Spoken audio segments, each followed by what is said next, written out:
जी, अस्सलाम वालेकुम। मेरा नाम डॉक्टर जवादुस्सलाम है। मैं यहाँ डाउ यूनिवर्सिटी ऑफ हेल्थ साइंसेज़ का जो ओझा कैंपस है, यहाँ पे एसोसिएट प्रोफ़ेसर और कंसल्टेंट न्यूरोलॉजिस्ट हूँ। यहाँ पे मैं as a head of the department serve भी कर रहा हूँ।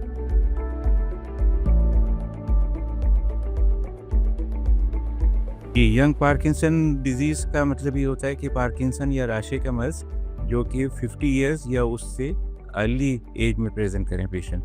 वरना आम तौर पे पार्किंसन डिज़ीज़ जो है वो 60 इयर्स या उसके बाद की एज में प्रेज़ेंट करते हैं।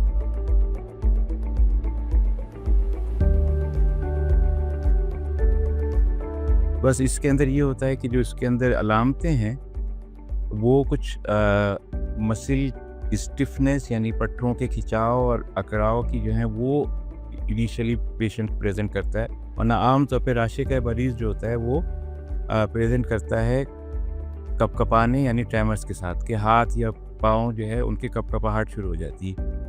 मगर यंग पेशेंट के अंदर यूजुअली आम तौर पे जो है वो मसल के अकड़ाव, खिंचाव और जिसको हम रिजिडिटी कहते हैं अपने मेडिकल की ज़बान में, उसके साथ प्रेज़ेंट करते हैं। और उसके बाद फिर बाकी दूसरे सिम्पटम्स भी ग्रेजुअली डेवलप कर लेते हैं, जिसके अंदर कि ट्रेमर्स यानी कि राशे का मर्ज़, हाथ का कँपकँपाना, चलने की प्रॉब्लम हो जाना और उसके साथ-साथ उनकी मूवमेंट बहुत स्लो हो जाती है। उनकी जो राइटिंग है, उनकी डेली एक्टिविटी है, वो सब उससे मुतासिर होती है।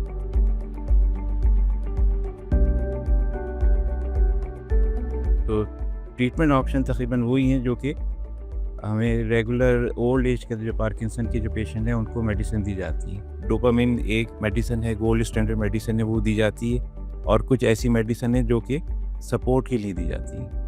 और यहाँ पे जो मेन रोल है मेडिकेशन के साथ-साथ वो फिज़ियोथेरेपी और रिहैबिलिटेशन का है, क्योंकि एंड पेशेंट को डेली रूटीन की एक्टिविटी, अपने लाइफ़स्टाइल को मेंटेन करना, जॉब से रिलेटेड, फैमिली से रिलेटेड उसकी बहुत नीड होती है। तो हम ये मशवरा देंगे कि इनको जो है वो रेगुलर फिज़ियोथेरेपी, रिहैबिलिटेशन और ऑक्यूपेशनल थेरेपी जो है उसको अडॉप्ट करें और रेगुलर जो है उसको फॉलो करें।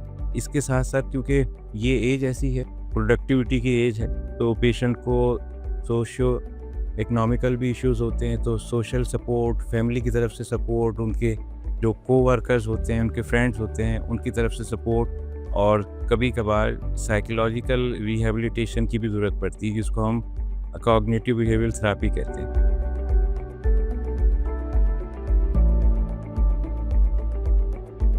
और ये ज़ाहिर है चैलेंज होता है डॉक्टर्स के लिए भी, यानी कि एज़ ए ट्रीटिंग फिजिशियन, और पेशेंट के लिए भी कि उनको डेली रूटीन की एक्टिविटी जो है वो देखना होती है। तो ये एक छोटा-सा मैसेज था। हम जो है वो इंशाल्लाह कोशिश करेंगे कि जो यंग पार्किंसन या जो 50 ईयर्स से पहले के जो पेशेंट हैं जिनको कि राशे का मर्ज़ होता है, वो हमारे पास आएँ और हम उनको गाइड करें ट्रीटमेंट से मुताल्लिक़, रिहैबिलिटेशन से, फिज़ियोथेरेपी से, ऑक्यूपेशनल थेरेपी से मुताल्लिक़ भी, और उनकी साइकोलॉजिकल एंड सोशल सपोर्ट के लिए। जी, बहुत शुक्रिया।